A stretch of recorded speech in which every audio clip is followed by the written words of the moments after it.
When starting a project, it is really easy for us to just think that we can just get the material and go, and that'll be successful.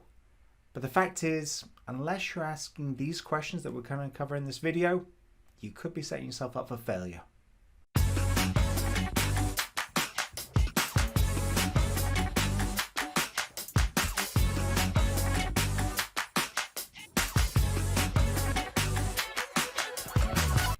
Hi there, welcome. If it's your first time here, I'm John Hinchliffe. I'm a multi-award winning digital learning expert with over 15 years experience, and each video that we cover within this channel is about trying to provide you with as much value as possible to help you in your new or existing ID career. Now, when we look at projects, something that's really common is that we get a request from up above and we just start. We just continue with what we've always been doing and we take things at face value. But the fact is, there's a number of questions that we need to ask in order to make sure that we are doing something that is right, that is fulfilling, and is actually going to help our learners learn, which is something surprising that we keep on forgetting within this industry. So within this video, we're going to be talking through the key questions, and these mainly focus on why, what, who, where, when, and how. Within these, we're going to look at how these actually are included within a creation process, and also the questions that you need to ask and the answers that you need to find out. So let's kick off with why. So why is critical? This is really the biggest question that we need to ask. And really within this, I've broken this down into three kind of key categories. So why is this learning resource needed? Okay, is there anything specific which is driving this need? So let's say, for example, the C-suite, so the CEO, the CRO, have got in touch and they said, we need a course on X. Then the question is why? Why do you need this course? What is it that this course is supposed to achieve? And also this helps you understand what is it in the end goal that you're trying to accomplish and that you're actually going to be able to show as a return on investment. So is there anything specific which is driving this need?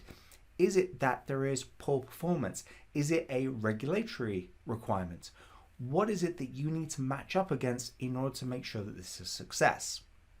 Next, why are the intended learners not performing the critical actions? Okay, so this is it a lack of knowledge? Is it a lack of skill? Is it a lack of motivation?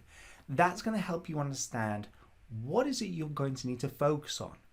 Because if it's a lack of knowledge, okay, how do we make people aware? If it's a lack of skill, how do we build that skill? But if it's a lack of motivation, then there's something bigger that we need to focus on in order to try and help our learners really progress with this particular item. Also, why would a learning resource be the solution?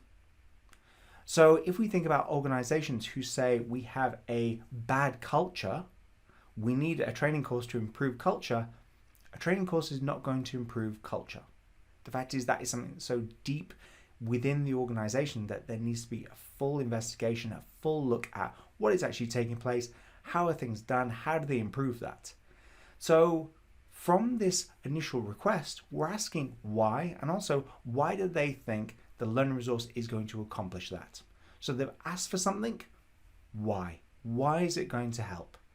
This is not us trying to make less work for ourselves. This is in order to try and make sure that we are providing something that is going to work. Because a massive thing for learning and development is that we need to be able to show value. That's a really big thing for keeping ourselves within an organization, is us being able to prove that we are providing value to the organization. So by asking why are we doing something, we're understanding what do we need to show and how do we need to provide value. So those are absolutely critical. Now from why, we're next moving to what.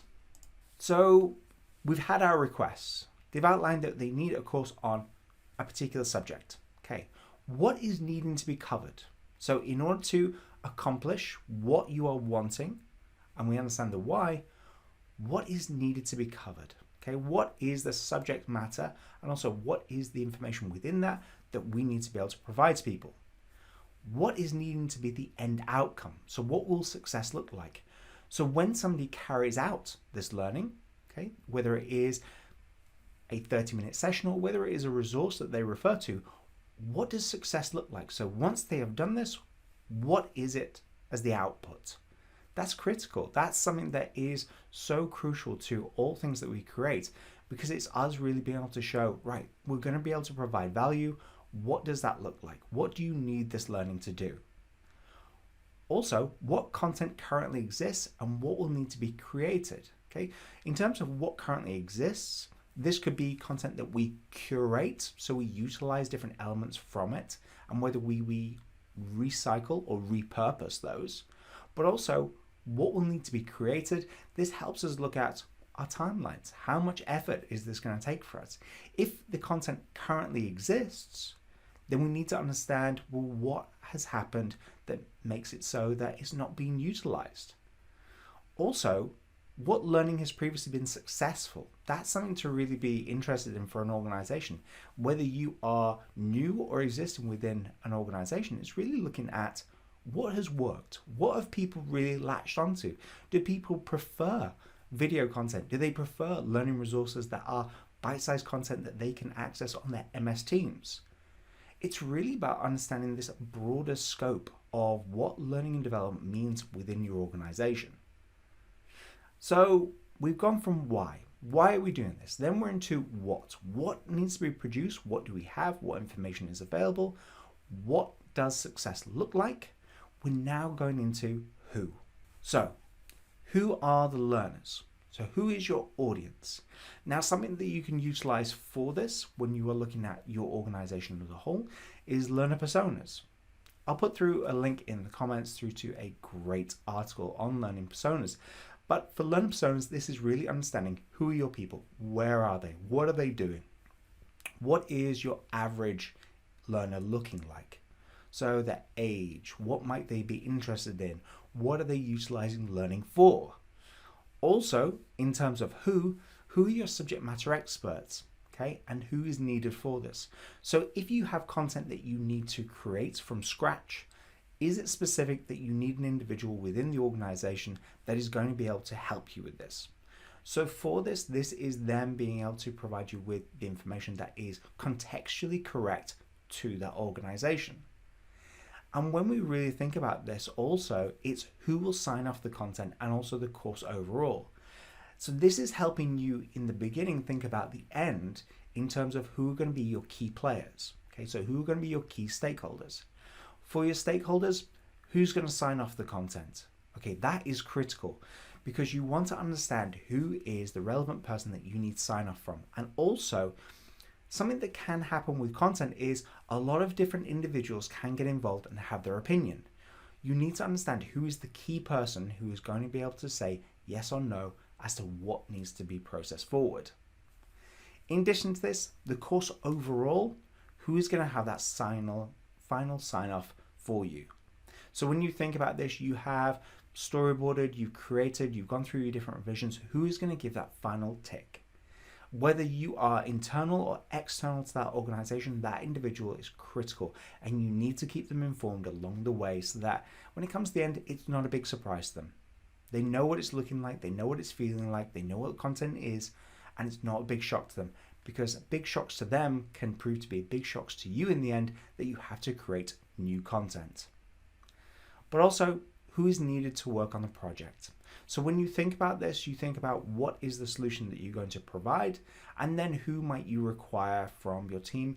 Also, who might you require externally? This might mean media organizations if you're needing to create videos. This could be communications internally if you're needing to provide marketing. So starting to think in these early stages about who you need, who is going to sign off, and also who are you aiming this learning for?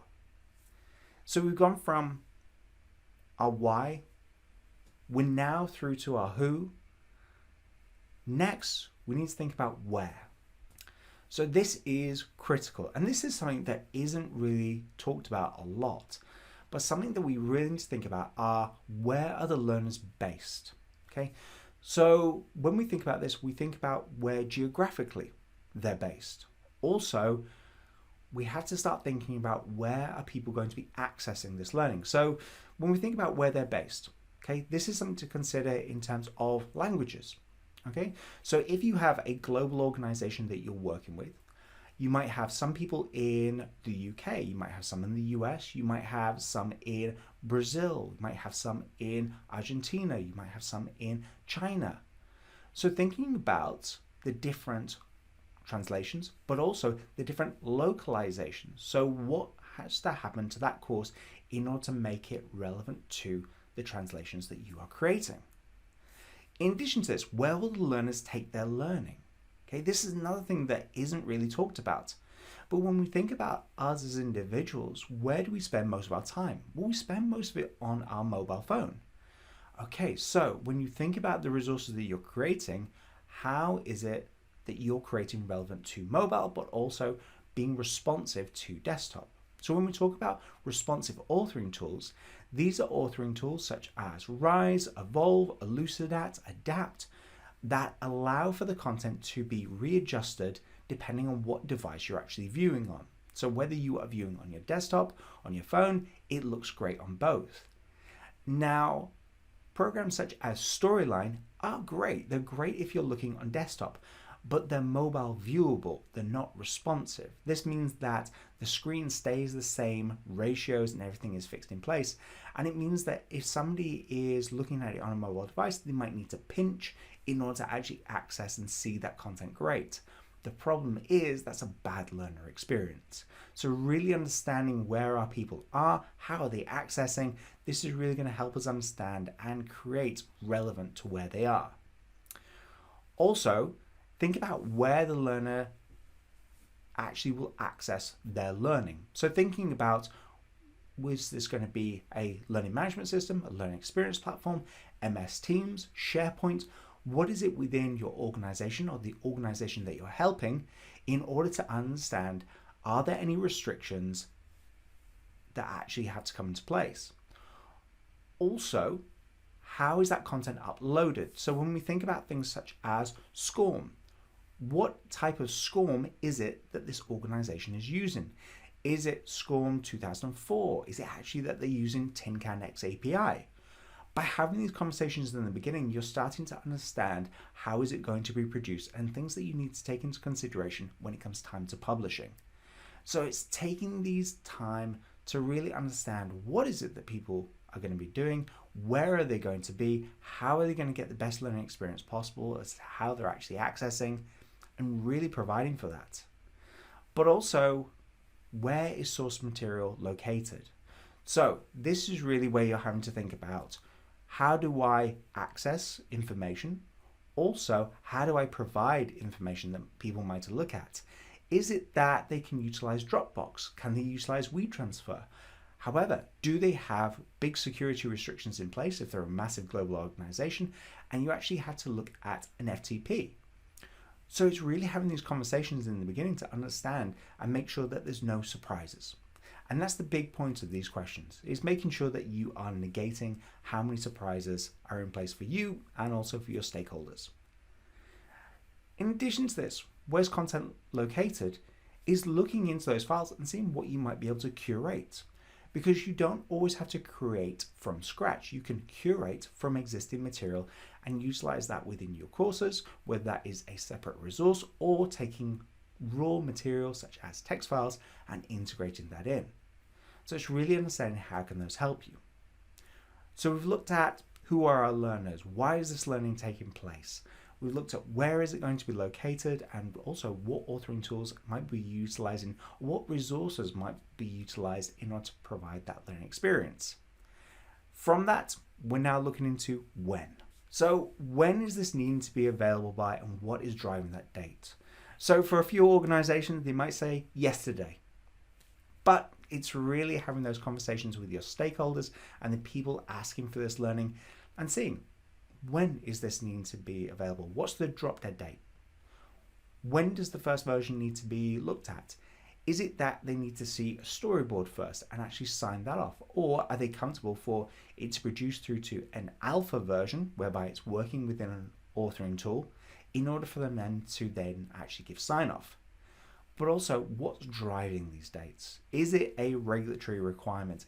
Is it actually going to be relevant to a yearly review. What is driving this learning, and keeping that in mind. Okay. Also, for the learners, when in their day are they taking this learning, and what is the intended length in minutes? Okay. Is this one-off, or is it repeatedly used? These are really great questions, because it's you starting to really get a bigger picture of that learner. So understanding how are they going to interact with your learning. Is it that this is a piece of mandatory training that they're going to do once in the year? Okay, so thinking about it as well, what other resources can you create in order to really provide them with a resource that they can come back to 6 months on, that they can have that quick bit of a refresh? Okay, thinking about how they're actually touching into this, and also when they need it, is crucial, because by you being able to provide them with the answers to the questions that they need when they have them, you're providing a great learning experience, but also you're helping engagement and also retention for the learning. But also, when we think about utilizing those subject matter experts, when will the source material be available? Do people have holidays upcoming? Are they really slammed with work? It's really understanding from them how that is going to impact your timelines. So when is really looking at how is this going to affect your work, your project, but also when are the learners going to interact with this to really understand how it's going to work best. So we've gone through our W's, we're now onto our H, and we're onto our how. So how will the course be reviewed, and by whom? Okay, and how many rounds of amends are planned in? So how will this course be reviewed? Okay, is this that it's actually going to be a bunch of screenshots? Is it going to be that you're going to utilize an Articulate 360 review link? Is it going to be uploaded to the LMS? It's understanding how people can access this, and also you setting in place how people are going to review this. Do you want them to put comments online? Do you want them to put together a Word document? By having that standardization in place, it's going to help you in the long run, because you're going to have that consistent piece of information coming through that you can then work on. How will learners be made aware that the learning is live? Work with your communications team, work with marketing in order to ensure that people are aware of what is coming, what's in it for them, and also when it's live. So helping people understand what is learning available, and also how this is going to work well for them. Also thinking about how will you measure the effectiveness of your solution. Is this going to be that you're going to look at success rates? You're going to look at completion? Is it that you in the beginning looked at the why and you're able to see the output and you're able to correlate against this? So really having to think about how you measure effectiveness. Also thinking about how you're going to identify return on investment. This is something that is crucial, and it's really growing within L&D. 10 years ago, we just created content and that was pretty much it, and we washed our hands with it.